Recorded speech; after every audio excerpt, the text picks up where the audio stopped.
तो देखिए आज का जो हमारा जो कंसेप्ट रहेगा, जो आज की क्लास का हमारा मेन कंसेप्ट है, चूँकि आज शिक्षक दिवस भी है और इस अवसर पर मेरी एक तरीके से ये मान के चलिए कि एक विशेष क्लास होगी जो इस टॉपिक के माध्यम से हम एक जो मेन टॉपिक है हिस्ट्री का, आधुनिक भारत के इतिहास का, जैसा कि हमारा क्लास चल भी रही है, तो उस पर संबंधित हम चर्चा करेंगे। लेकिन ये इतनी महत्वपूर्ण टॉपिक है कि अगर आप एक साथ इस टॉपिक को कवर कर गए सही तरीके से, तो फिर एग्ज़ाम कोई भी हो, सभी में जो हर दूसरी परीक्षा में जो एग्ज़ाम में यहाँ से क्वेश्चन बनता है वो आराम से सही होगा और ना ही कभी लाइफ में गलत हो सकता जब तक आप सेलेक्ट होंगे। ठीक है, तो हमारा जो टॉपिक है वो ये है कि बंगाल में अंग्रेजी शक्ति का विकास कैसे हुआ। भाई पहले यही जानना है कि बंगाल में अंग्रेजी शक्ति का विकास कैसे हुआ, यानी कि किस तरीके से ये आगे पहुँचे बंगाल में अंग्रेजी शक्ति में। ठीक है, मेरा कहने का अर्थ ये है कि जो मेन हिंट है वो ये है, जैसा कि हम आधुनिक भारत के इतिहास में पढ़ते भी हैं कि बंगाल में इस तरीके से अंग्रेज आगे बढ़े, तो हम उन्हीं चीज़ों पर, उनसे संबंधित जो महत्वपूर्ण रिलेटेड पॉइंट हैं उन्हीं पर इस टॉपिक में चर्चा कर रहे हैं। जितने भी टॉप लेवल के सवाल बनते हैं ना किसी भी वनडे एग्ज़ाम में, वो आज इस कंसेप्ट के माध्यम से एकदम क्लियर हो जाएंगे, बशर्ते एक एक पॉइंट को ध्यान से सुनना है। ठीक है, तो बंगाल में क्यों हुआ, सबसे पहले तो कई बार तो यही सवाल बन जाता है कि भाई बंगाल ही क्यों था। तो उस समय भारत में सभी प्रांतों में, जितने भी प्रांत थे भारत में, बंगाल एक ऐसा प्रांत था जहाँ पर सबसे ज़्यादा उपजाऊ भूमि थी। साथ ही साथ वो सामरिक दृष्टि से भी बहुत ज़्यादा महत्वपूर्ण था और अगर हम देखें मोस्टली व्यापार की दृष्टि से ज़्यादा महत्वपूर्ण था, क्योंकि समुद्र के किनारे भी था, इसलिए वहाँ से व्यापार के लिए सामान इधर उधर जा भी सकता था और साथ ही साथ वहाँ की जो भूमि थी वो ज़्यादा उपजाऊ थी। इसीलिए बंगाल सभी प्रांतों में, जितने भी भारत के उस समय तत्काल में जो समस्त प्रांत थे, सबसे ज़्यादा व्यवस्थित था। ठीक है, तो यहाँ तक मेरी बात एकदम समझ में आ जानी चाहिए, कई बार पूछेगा एग्जाम में। लेकिन अंग्रेज़ों की शुरुआत बंगाल में कैसे हुई, तो एक सन याद रखनी है 1651। ध्यान से सुनिए, मैं एक एक पॉइंट को जो समझा रहा हूँ, लिखाना बाद में है, पहले एक एक पॉइंट को सुनेंगे। 1651, अब आप समझ जाइए कि 1651 का एक ऐसा पॉइंट है पहला, जहाँ से अंग्रेज़ों की शुरुआत बंगाल में होनी शुरू हो गई। 1651 में क्या है कि जो बंगाल के, जो वहाँ के जो उस समय तत्काल में जो सूबेदार थे, उनका नाम था शाह शुजा। नाम अच्छी तरीके से याद रखना, चूँकि यहाँ से ही अंग्रेज़ों की एक, जो कह सकते हैं ना कि धीमी सी शुरुआत बंगाल में जो हुई वो यही है। 1651 में जो बंगाल के जो सूबेदार है उस समय, उनका नाम था शाह शुजा, याद रखिए। और शाह शुजा के यहाँ एक व्यक्ति जिनका नाम था, नाम आपको याद रखना, कई बार पूछ लिया जाएगा, बॉटम नाम का एक अंग्रेज़ अधिकारी, बॉटम नाम का एक अधिकारी वहाँ पर अंग्रेज़ अधिकारी रहता था शाह शुजा के यहाँ, और वो एक चिकित्सक भी थे। समझ रहे हैं, चिकित्सक यानी कि आप जानते होंगे डॉक्टर। ठीक है, अब क्या है कि वो जो शाह शुजा थे, 1651 की बात है, और जो शाह शुजा थे उन्होंने सबसे पहले बंगाल में पहली फैक्ट्री या पहली कोठी स्थापित करने की अनुमति दी थी 1651 में। यहाँ से जो सीधा सवाल एग्जाम में बनना है वो ये है कि अंग्रेज़ों ने बंगाल में अपनी पहली फैक्ट्री कब लगाई थी। 1651 में लगाई थी। किसके आदेश पर लगाई थी? उस समय तत्काल जो बंगाल के सूबेदार थे शाह शुजा के आदेश पर। इससे पहले मैं आपको कुछ हिंट पॉइंट बता भी चुका हूँ, वो याद रखने हैं। वैसे अंग्रेज़ों ने पहली फैक्ट्री 1613 ईस्वी में सूरत में लगाई थी, है ना। ये जो है ये है बंगाल में अंग्रेज़ों ने पहली फैक्ट्री कब लगाई थी या पहली कोठी कब बनाई थी वहाँ पे, तो याद रखेंगे 1651 में। लगाई थी और किसके कहने पर लगाई थी? उस समय बंगाल के सूबेदार जो थे शाह शुजा के कहने पर। ठीक है, तो ये एक फैक्ट है, जान लेना है। ये जो बॉटम है, जो एक अंग्रेज अधिकारी थे, चिकित्सक भी थे, जो शाह शुजा के दरबार में रहते थे। शाह शुजा ने क्या किया, वो जो चिकित्सक हैं उनको 3000 रुपये वार्षिक, बहुत ध्यान से सुनिए, 3000 रुपये वार्षिक यानी कि 3000 रुपये सालाना कर के बदले बंगाल, बिहार, उड़ीसा में मुक्त व्यापार की अनुमति दे दी। समझ रहे हैं? यहाँ से स्टार्टिंग हुई, अंग्रेज वहाँ पर किस तरीके से अंदर आए। अब आप समझ जाइए कि जो सबसे पहले ये सवाल बन सकता फैक्ट में कि सर्वप्रथम किसने या बंगाल के किस सूबेदार ने अंग्रेज़ों को बंगाल में व्यापार की अनुमति दी थी। तो सबसे पहले अनुमति जो दी थी, व्यापार की अनुमति किसने दी थी? शाह शुजा ने दी थी, बंगाल के सूबेदार ने। 3000 रुपये वार्षिक कर के बदले आप यहाँ पर व्यापार करो, किस में? बंगाल, बिहार, उड़ीसा। ऐसे याद रखना, BBO, बंगाल, बिहार, उड़ीसा। समझ रहे हैं? तो इस तरीके से वहाँ पे जो है शुरुआत हुई अंग्रेज़ों की। अब अगर एग्ज़ाम में ये सवाल बन जाए, क्योंकि लिंक करके ये सवाल बनते हैं ऐसे, जैसा कि मैंने उस दिन भी बताया, कई सवाल ऐसे ही आते हैं जो कि सीधे फैक्ट के रूप में नहीं बनते, लिंक करके कई बार एग्ज़ाम में पूछे जाते हैं। जैसा कि मैंने अभी बताया कि बंगाल में 1651 में पहली फैक्ट्री, पहली कोठी अंग्रेज़ों ने बनाई। तो पूछा जाएगा उस समय मुग़ल बादशाह कौन थे? तो जिसको अवधि याद है वो आराम से बता देगा। उस समय मुग़ल बादशाह शाहजहाँ थे। आप जानते होंगे 1627 से लेकर 1658 की जो अवधि है वो शाहजहाँ की है। और जिसको ये अवधि मालूम है, चूँकि मैं मध्यकालीन भारत का इतिहास पढ़ा चुका, तो अब इस क्वेश्चन को वो बड़े आराम से कर देगा कि हाँ उस समय शाहजहाँ की अवधि थी। तो ये सवाल बनेगा कि जिस समय बंगाल में अंग्रेज़ों ने अपनी पहली कोठी बनाई उस समय मुग़ल बादशाह कौन थे? तो 1651 में बनाई थी और वहाँ पे शाह शुजा की अनुमति से बनाई थी, जो तत्काल उस समय बंगाल के सूबेदार थे। और उस समय मुग़ल बादशाह कौन थे? शाहजहाँ। ठीक है, तो ये जो थे इस तरीके से वहाँ पर अनुमति मिल जाती है और अंग्रेज़ इस तरीके से वहाँ पर अंदर चले जाते हैं। क्लियर? तो अंग्रेज़ इस तरीके से बंगाल में अपना व्यापार करना शुरू कर दिया धीरे धीरे।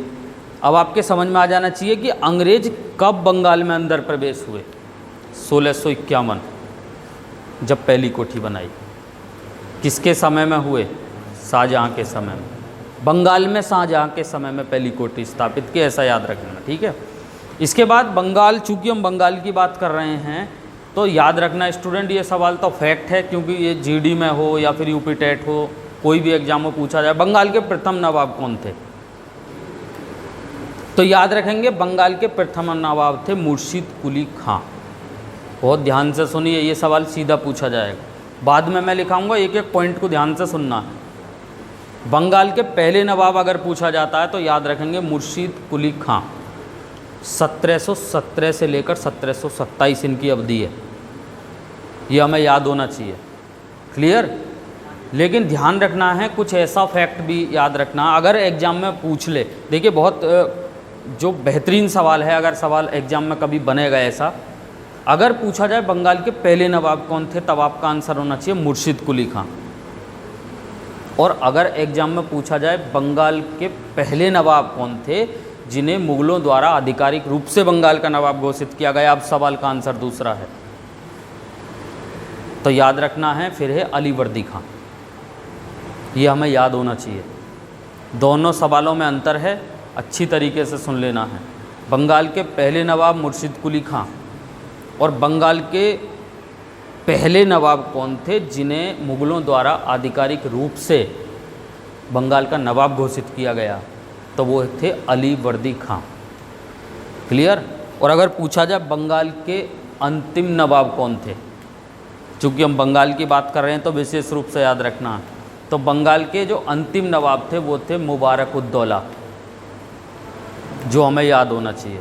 कई बार एग्जाम में पूछा जाएगा, इसे विशेष रूप से याद रखना स्टूडेंट, क्योंकि ये सवाल कई बार एग्जाम में बन सकता कि बंगाल के अंतिम नवाब कौन थे, मुबारक-उद-दौला।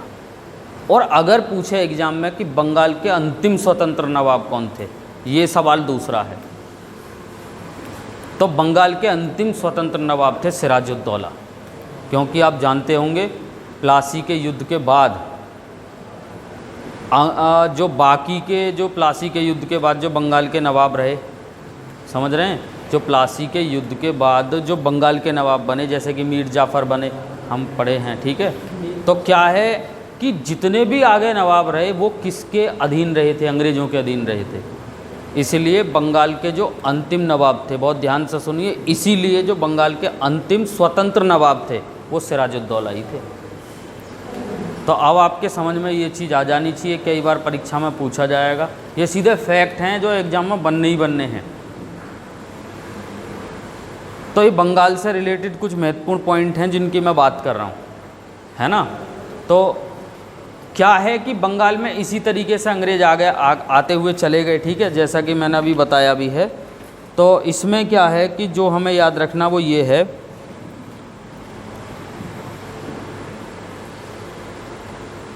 जैसा कि मैंने अभी बताया कि उनके समय में जब अनुमति उन्हें अंग्रेज़ों को आगे आने की मिल गई थी, तो अंग्रेज़ ऐसे ही धीरे धीरे फिर आगे बढ़ते चले गए वहाँ पे, ठीक है। लेकिन क्या होता है कि जब एक घटना 20 जून 1756, डेट याद रखनी है, सन याद रखनी है, पूछी जाएगी एग्जाम में। 20 जून 1756 काल कोठरी की घटना, या कहते हैं इसे ब्लैक होल की घटना, और या अगर पूछ ले, है ना, बहुत ध्यान से सुनिए, अंधकूप हत्या भी आ सकता है हिंदी में लिखा, और जब ये आएगा तो कई बार कंफ्यूज भी हो सकते हो एग्जाम में। तो ब्लैक होल घटना या काल कोठरी की घटना, या कह सकते हैं इसे अंधकूप हत्या। कई बार क्या है कि सवाल अंधकूप हत्या से रिलेटेड बन सकता है एग्जाम में, तब बनेगा तो स्टूडेंट को जब मालूम होगा वो तभी कर पाएगा। तो ध्यान रखना है, ये सिराजुद्दौला के समय में हुई। उस समय जो बंगाल के नवाब थे वो थे सिराजुद्दौला, ठीक है। ये बहुत फेमस घटना है, और घटना फेमस है तो इसलिए मैं इसे इसलिए बता रहा हूँ क्योंकि इससे प्लासी का जो युद्ध था हमारा, उसकी पृष्ठभूमि ही ये है, ये समझ लो। तो हमें मालूम होना चाहिए, समझ रहे हैं। तो एक तो सबसे पहला आप डेट याद रखिए, 20 जून 1756 को जो घटना हुई उसे ब्लैक होल त्रासदी या ब्लैक होल घटना के नाम से जाना गया, या उसे काल कोठरी घटना के नाम से जाना गया, या लिखा आ सकता है, जहाँ तक मुझे उम्मीद है कई बार कंफ्यूज करने के लिए आ सकता, अंधकूप हत्या, तो भी याद रखना, तो भी इसे ही कहा जाता है। किसके समय में हुई? उस समय बंगाल के नवाब सिराजुद्दौला थे। सिराजुद्दौला, ये हमें याद रखना, ये वही सिराजुद्दौला हैं जो बंगाल के अंतिम स्वतंत्र नवाब भी थे। यह घटना कलकत्ता में हुई, पश्चिम बंगाल में हुई, हमें याद रखना, कई बार पूछा जाएगा एग्जाम में। इसमें क्या था कि एक सिराजुद्दौला ने 146 अंग्रेज बंदियों को, 146 याद रखना, अंग्रेज बंदियों को 18 फुट लंबे और 14 फुट 10 इंच चौड़े कमरे में बंद कर दिया था, ये भी हमें याद रखना, ठीक है। और उसमें जब बंद कर दिया था तो उसमें अगले दिन जो देखा तो उसमें 123 लोगों की मृत्यु हो गई थी, और उसमें 23 लोग जिंदा बचे थे। और उन 23 लोगों में एक अंग्रेज हॉलवेल नामक अधिकारी थे। कौन? अंग्रेज हॉलवेल नामक अधिकारी, वो भी बचे थे उन 23 में। उन्होंने जाकर फिर अपने ईस्ट इंडिया कंपनी के जो अधिकारी थे रॉबर्ट क्लाइव, उनको जाकर ये बात बताई कि भाई ऐसे ऐसे घटना बंगाल में हुई है, और बंगाल के नवाब सिराजुद्दौला के द्वारा ये घटना हुई। तो कई बार यहाँ से सीधे सवाल बनते हैं, इन्हें याद रखें। काल कोठरी की घटना कब हुई? 20 जून 1756 को हुई। उस समय बंगाल का नवाब कौन था? सिराजुद्दौला। समझ रहे हैं? कितने लोग वहाँ पर मर गए थे? 123 लोग मर गए थे। कितने लोग जिंदा बचे थे? 23 लोग जिंदा बचे थे। कई बार एग्जाम में पूछेगा कि कौन से अधिकारी था जो मोस्टली उस समय उन 23 लोगों के साथ जिंदा बचे थे। हॉलवेल नामक अधिकारी। ठीक है। तो ये जो घटना थी, जब उसने वहाँ जाकर होलवेल नामक अधिकारी ने क्लाइव वगैरह को बता दिया, ईस्ट इंडिया कंपनी को बता दिया, तब वहाँ से जाकर वो चले। तो अब आप ये मानिए कि ये जो बंगाल की जो घटना है, यही प्लासी के युद्ध की पृष्ठभूमि है। ये चीज़ दिमाग में बैठा लो, इस घटना का होना ही प्लासी के युद्ध की पृष्ठभूमि है। अगर आपसे कोई पूछता है कि प्लासी के युद्ध की पृष्ठभूमि क्या है, तो कालकोठरी की घटना ही प्लासी के युद्ध की पृष्ठभूमि है। समझ रहे हैं? वही फिर क्या था, फिर आगे चल के आप जानते होंगे प्लासी का युद्ध होता है 23 जून 1757। समझ रहे हैं? प्लासी का युद्ध होता है बंगाल में 23 जून 1757 को। पूछा जाता है कई बार, इस सन को याद रखें, 23 जून 1757 को प्लासी का युद्ध होता। किस किस के बीच? रॉबर्ट क्लाइव की सेना और सिराजुद्दौला की सेना के बीच। इस प्लासी के युद्ध में जो मीर जाफ़र थे, उन्होंने सिराजुद्दौला के साथ विश्वासघात किया और इसी प्लासी के युद्ध में जो सिराजुद्दौला की तरफ से लड़ रहे थे मीर मदान, वो भी मारे गए। यानी कि कुल मिलाकर ये बात याद रखनी है, प्लासी के युद्ध में ईस्ट इंडिया कंपनी, या कह सकते हैं अंग्रेज़ों ने बंगाल के नवाब सिराजुद्दौला को हरा दिया। समझ रहे हैं? तो वो जो कालकोठरी की घटना थी, वो प्लासी के युद्ध की पृष्ठभूमि है, और ये प्लासी का युद्ध है। और जब प्लासी का युद्ध जो हुआ, इसमें आपको 2-3 पॉइंट जो है वनडे एग्ज़ाम की दृष्टि से बहुत महत्वपूर्ण है, याद रखना। प्लासी का जो युद्ध हुआ, उसमें कौन मारा गया था? मीर मदान भी प्लासी के युद्ध के दौरान मारे गए। प्लासी के युद्ध में किसने सिराजुद्दौला को धोखा दिया था? मीर जाफ़र ने दिया था। क्यों दिया था? क्योंकि वो क्लाइव से पहले ही मिल चुके थे। इसी कारण आगे चलकर आप पढ़ते हैं कि प्लासी के युद्ध के बाद बंगाल का नवाब अंग्रेज़ों के द्वारा किसे बनाया गया? मीर जाफ़र। वो इसीलिए बनाया गया क्योंकि उनसे पहले ही ये बात कह दी गई थी कि अगर आप युद्ध में इस तरीके से सिराजुद्दौला को धोखा दोगे तो हम आपको बंगाल का नवाब बना देंगे। ठीक है। प्लासी के युद्ध के बाद के जो 2 महत्वपूर्ण सवाल हैं वनडे एग्जाम की दृष्टि से, इन आप याद रखो, यही पूछे जाने हैं। प्लासी के युद्ध के बाद बंगाल का नवाब किसे बनाया गया? मीर जाफ़र। मीर जाफ़र की अवधि है 1757 से लेकर 1760, पहला स्टेप। दूसरा महत्वपूर्ण स्टेप, प्लासी के युद्ध के बाद पूछा जाएगा रॉबर्ट क्लाइव को क्या मिला। अगर एग्जाम में पूछा जाता रॉबर्ट क्लाइव को क्या मिला, पहले रॉबर्ट क्लाइव एक सामान्य अंग्रेज अधिकारी थे। प्लासी के युद्ध के बाद उन्हें बंगाल का गवर्नर बना दिया गया। रॉबर्ट क्लाइव को ये मिला। इसलिए सवाल एग्जाम में पूछा जाता है कि बंगाल के पहले गवर्नर कौन थे? Robert Clive. Clear? Robert Clive Bengal के पहले गवर्नर कब बने थे? प्लासी के युद्ध के बाद। क्लियर? चूंकि हम बंगाल की बात कर रहे हैं तो बंगाल से रिलेटेड जो महत्वपूर्ण पॉइंट है वो आपको याद होना ही होना चाहिए। तो बंगाल के पहले गवर्नर कौन थे? Robert Clive. कब बने? प्लासी के युद्ध के बाद। पहले वो एक सामान्य सैनिक थे। कौन? ये मतलब सामान्य सैनिक अधिकारी थे रॉबर्ट क्लाइव। प्लासी के युद्ध के बाद उनके जो पद है उसमें प्रमोशन कर दिया गया। उन्हें क्या बना दिया गया? बंगाल का गवर्नर बना दिया गया। तो याद रखेंगे बंगाल के पहले गवर्नर रॉबर्ट क्लाइव थे। क्लियर? अब इस युद्ध के बाद क्या था? इस युद्ध के बाद तो फिर जब अंग्रेज़ों ने प्लासी का युद्ध जीत लिया बंगाल में, तो बंगाल में एक बेहतरीन अच्छा खासा एक प्रभुत्व जम गया। एक क्षेत्रीय जो साम्राज्य था उसकी स्थापना हो गई बंगाल में। किसकी? अंग्रेज़ों की। क्लियर? इसके बाद आप ना भी जानते हो तो इस पॉइंट को केवल रिलेटेड सुन लें अच्छी तरीके से। इसके बाद अंग्रेज़ क्यों मजबूत होते चले गए, उसका रीज़न क्या था? इसके बाद इन्होंने 1759 में, यानी कि प्लासी के युद्ध से जस्ट 2 साल बाद, 1759 में वेदरा के युद्ध में डचों को हरा दिया था। किसने? अंग्रेज़ों ने। तो प्लासी के बाद वेदरा का युद्ध 1759 में डचों को भी हराया था, जिसे हुगली नदी का युद्ध भी कहा जाता है। इसके बाद 1760 में जस्ट अगली साल वांडीवास के युद्ध में अंग्रेज़ों ने फ्रांसीसियों को भी हरा दिया था। बैक टू बैक जीत अंग्रेज़ों की।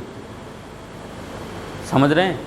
और इसके बाद आप जानते ही होंगे जैसा कि बक्सर का युद्ध 1764, और उसके बाद उसमें आप जानते हैं फिर अंग्रेज़ों ने तीनों की संयुक्त सेना को भी हराया था। शाह आलम द्वितीय मुग़ल सम्राट, अवध के नवाब शुजा-उद-दौला, समझ रहे हैं, और मीर कासिम की संयुक्त सेना को हराया था। बैक टू बैक जीत, अंग्रेज़ों का मनोबल ऊपर होता चला गया। तो चूंकि मैं बंगाल की बात कर रहा हूं तो इस सवाल को याद रखें। बंगाल के अगर पूछा, देखिए कुछ ये फैक्ट पॉइंट हैं, इसे तो विशेष रूप से सुनेंगे। अगर पूछा जाए बंगाल के पहले गवर्नर कौन थे, रॉबर्ट क्लाइव। अगर पूछा जाए बंगाल के पहले गवर्नर जनरल कौन थे, वॉरेन हेस्टिंग्स। ध्यान से सुनिए, अगर पूछा जाए बंगाल के पहले गवर्नर कौन थे, रॉबर्ट क्लाइव। अगर पूछा जाए बंगाल के पहले गवर्नर जनरल कौन थे, वॉरेन हेस्टिंग्स। अगर पूछा जाए बंगाल के अंतिम गवर्नर जनरल कौन थे, लॉर्ड विलियम बेंटिक। ध्यान से सुनिए और ध्यान रखिए, जो बंगाल के अंतिम गवर्नर जनरल थे उन्हें ही भारत का पहला गवर्नर जनरल बना दिया गया। यानी कि भारत के पहले गवर्नर जनरल कौन थे, लॉर्ड विलियम बेंटिक।